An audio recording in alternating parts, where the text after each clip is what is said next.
Institute of pulp farming and management में आप सभी का स्वागत है। दोस्तों, अब तक से आपने तो यूट्यूब पे बहुत सारे जैसे कि मोती की खेती से लाखों करोड़ों कैसे कमाएं इसके बारे में सर्च किए होंगे, बट क्या आपने कभी मोती की खेती क्या है, इसकी खेती कैसे करें, सिर्फ मिलेगा कहाँ, इस टाइप से कुछ इम्पोर्टेंट क्वेश्चंस हैं जो आपके कहीं ना कहीं कमाई को जानने से ज़्यादा इम्पोर्टेंट रखता है। तो क्या आपने इसको जानने की कोशिश की है? देखिए दोस्तों, मानता हूँ वीडियो थोड़ा लंबा होने वाला है, बट ये जो टॉपिक हमने यहाँ पर 6 टॉपिक लिए हैं, इसका सॉल्यूशन देना बहुत ज़्यादा ज़रूरी है। यदि कहीं आप मोती खेती करने के लिए इंटरेस्टेड हैं और या फिर कर रहे हैं या फिर करने वाले हैं, तो हम यहाँ पर 6 क्वेश्चन लिए हैं। यदि इसके अलावा भी आपके माइंड में कुछ और भी क्वेश्चन हो गए तो आप हमें कमेंट बॉक्स में ज़रूर बताएं, हम उसका आंसर आपके कमेंट में ही दे देंगे या फिर आपके लिए एक सेपरेट वीडियो भी बना देंगे। सो चलो चालू करते हैं। पहला क्वेश्चन से, मोती क्या है? दोस्तों, बेसिकली मोती को इंग्लिश में मोलुकुलस भी बोले जाते हैं। तो यदि मैं इसको साइंटिफिकली बोलूँ तो मोती को मुक्ता कहा जाता है। यह एक कठोर पदार्थ होता है जो मुलायम ऊतकों द्वारा जीवों द्वारा पैदा किया जाता है। और मैं बताना चाहूँगा कि रासायनिक रूप से मोती वह है जो सूक्ष्म क्रिस्टलीय रूप से कैल्शियम कार्बोनेट है जो जीवों द्वारा संकेंद्रीय स्तरों में निक्षेप करके बना जाता है। और आपकी जानकारी के लिए बता दें कि सच्चा मोती उसे मानते हैं जो पूरी तरीके से गोल और चिकना हो। अच्छी गुणवत्ता वाले प्राकृतिक मोती जो है वह प्राचीन काल से बहुत मूल्यवान रहे हैं। मोतियों का लोग रत्न के रूप में या फिर सौंदर्य प्रसाधन के रूप में उपयोग करते हैं। और मोतिया का उपयोग ये भी हो सकता है कि उसको औषधि बनाने में भी उपयोग किया जाता है। अब आते हैं सब हमारे सेकंड क्वेश्चन में, मोती की खेती कैसे करें। देखो, मोती की खेती जानना है तो इसके लिए तो आपको हमारे चैनल को सब्सक्राइब जरूर करना पड़ेगा। मोती की खेती को यदि मैं एक ही वीडियो में बनाऊँ तो कम से कम 10 घंटा से भी ज़्यादा बनेगा। तो उसको मैं आपको शॉर्ट कट में बता देता हूँ कि सीप की खेती के लिए सर्वप्रथम आपको कुशल वैज्ञानिकों से प्रशिक्षण लेना पड़ेगा। कई संस्थानों में सरकार के द्वारा फ्री में ट्रेनिंग कराई जाती है। कोई भी ऐसे लल्लू राम से ना ले जो आपको 2 दिन की ट्रेनिंग आकर वहाँ से भगा दे। ठीक, कम से कम 1 हफ्ता तक से भले आपका ट्रेनिंग जो 2 दिन का रहेगा, लेकिन कम से कम आपको वहाँ पास 1 हफ्ते एक वर्कर की तरह काम करना बहुत ज़्यादा इंपॉर्टेंट है। यदि आप हमारे संस्थान में आना चाहेंगे तो फिर आपको मोस्ट वेलकम है। तो अच्छे सरकारी संस्थानों से या फिर मछुआरों से आपको सीप खरीद कर इसका खेती काम चालू करना पड़ेगा। और सीपों को खुले पानी में 2 दिन के लिए रखते हैं। क्यों? क्योंकि इससे सीप सर्वाइव करता है। और धूप और हवा लगने के बाद सीप का जो कवच है जो इतना कठोर रहता है वो थोड़ा ढीली पड़ जाती है। और मांसपेशी ढीली होते ही उसका सर्जरी के रूप में सीप के अंदर में सांचा डाल दिया जाता है जिसको हम न्यूक्लियस बोलते हैं। यह सांचा जब सीप को चुभता है तो वह उस पर अपने अंदर से निकलने वाले एक पदार्थ छोड़ता है। और आपके द्वारा इस प्रयास में एक निश्चित समय अंतराल के बाद सांचा मोती की शक्ल में तैयार हो जाता है। सांचे में कोई भी भगवान या अन्य आकृति, इट मीन्स डिजाइनर पर्ल की बात कर रहे हैं हम, आकृति डालकर उसके डिज़ाइन का आप मोती तैयार कर सकते हैं। डिजाइनर मोती की मांग बाज़ारों में अधिक होती है जिस वजह से वो अच्छे दाम में बिकते हैं। और यदि हम आपके एक और जो डाउट रहता है कि कई लोग बोलते हैं कि डिजाइनर मोती जो है वो 200, 250, 300, 500 तक से बिकते हैं, बट ये पूरी तरीके से फेक है। दोस्तों, डिजाइनर पर्ल्स की यदि कहीं बात करें तो ये जो 70 रुपये से स्टार्ट होता है। 70 रुपये में सी ग्रेड के मिलते हैं। उसके बाद फिर यदि कहीं आप ए ग्रेड का बनाते हैं तो फिर वो उसका रेट है वो ज़्यादा 100 से 150 के बीच में जाता है, उससे ज़्यादा का नहीं जाता। ठीक है दोस्तों, डिपेंडेंट इन योर पल्स कैसा है आपका, कि उसकी मोटाई कैसे है और वगैरह वगैरह। सो हमारा थर्ड पॉइंट है कि सीप कहाँ मिलेगा। दोस्तों, वैसे सीप आप खरीद सकते हैं if you have money, too much money. और यदि आप कुछ मेहनत करके सीप पाना चाहेंगे तो फिर आपके ही आसपास के जैसे कि नदी नालों में या फिर तालाबों में भी सीप आप वहाँ से उठा सकते हैं। बट फ़र्क इसमें है कि इसमें आपको मेहनत लगेगा और कहीं आप खरीदते हैं तो फिर आपको पैसा देना पड़ेगा। और पैसे जो है वो ज़्यादा आपको 4 या फिर 6 रुपया देना पड़ेगा। और ये डिपेंड करता है कि आप कहाँ से ला रहे हैं, कोलकाता से मंगा रहे हैं या फिर कहाँ से मंगा रहे हैं। ठीक है, सो हमारा 4th पॉइंट है कि सीप सर्वाइव कैसे करें। दोस्तों जैसे ही आप कहीं से मोती मंगाते हैं तो उसके बाद फिर उसका मेन जो पॉइंट आता है वो सीपों का सर्वाइव करना है।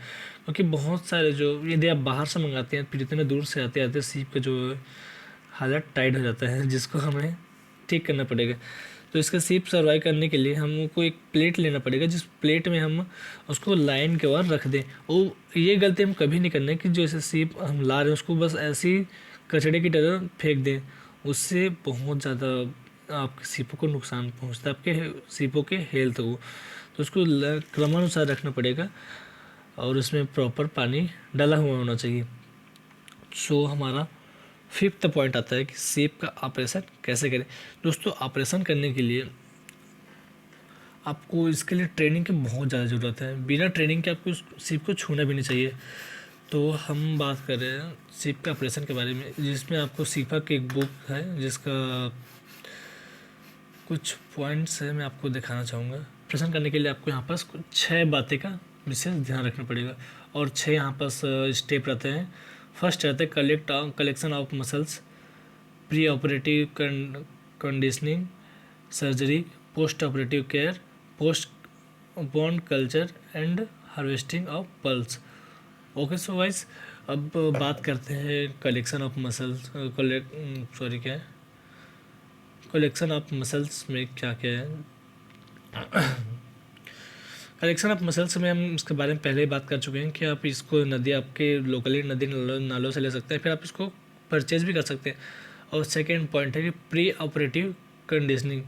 तो यहाँ पर से the collected mussels should be keeped in crowded condition in captive 1 mussels upon 1 litre of water.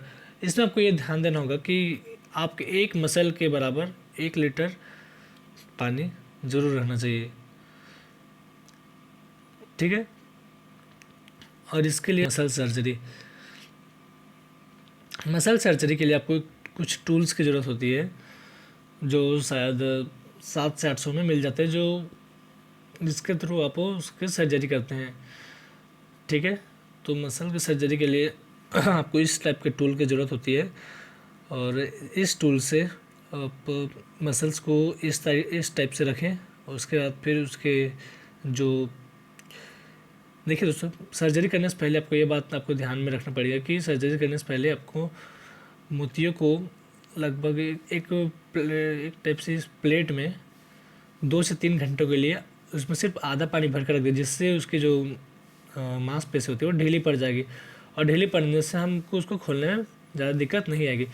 तो उसको अपने हाथ में रख कर सर्जरी टूल की सहायता से अटैचना पड़ेगा। और अटैचने के बाद उसमें एक जो हम अपने देसी भाषा में बोल सकते हैं जम्मू का एक टूल्स आता है, सॉरी इसको पर्ल फार्मिंग में कुछ दूसरा नाम दिया गया है। इसकी सहायता से आपको उसको अटैचना पड़ेगा जिससे उसका मुंह खुल जाएगा और वहाँ पास एक कुछ लकड़ी या फिर स्टील का कुछ टूल्स लगा देते हैं जिससे वो खुला रहेगा। उसके बाद फिर आपको उसकी एक साइड को लेकर उसमें न्यूक्लियस को डालना पड़ेगा। न्यूक्लियस को डालने के बाद सेकेंड साइड में भी सेम काम करना पड़ेगा। तो यहाँ पास हो गया इसका सर्जरी। अब उसके बाद फिर आता है सर्जरी करने के बाद उसको केयर करना पड़ेगा, पोस्ट ऑपरेटिव केयर, जिसमें आपको उसको ऑक्सीजन देना पड़ेगा और ऑक्सीजन वॉलंटियर में रखना पड़ेगा। और इस टाइप का एक इसका प्रोसेस होता है जिसको जानने के लिए आप हमारे ट्रेनिंग सेंटर में आ सकते हैं। उसके बाद फिर होता है pond culture, pearl harvest, etcetera etcetera. देखिए दोस्तों, एक ही वीडियो में सब चीज़ को कवर कर पाना बहुत मुश्किल है। तो आपको उसके लिए और ज़्यादा जानकारी जानना चाहते हैं तो फिर आप हमारे ट्रेनिंग सेंटर में आकर इसकी जानकारी ले सकते हैं।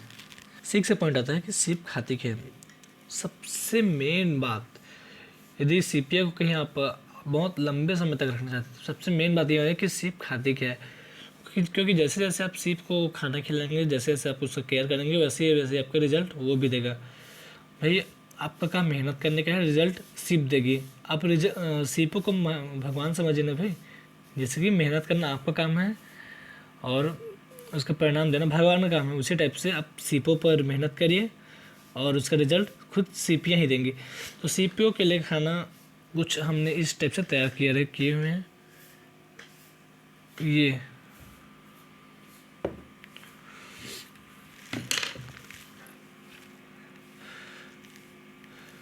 दोस्तों यहाँ पास जो हमने तैयार किए हैं वो बहुत बड़े मात्रा में तैयार किए हैं, जिसको हम छोटे से कप में यहाँ पास आपके सामने दिखाने के लिए लाए हैं।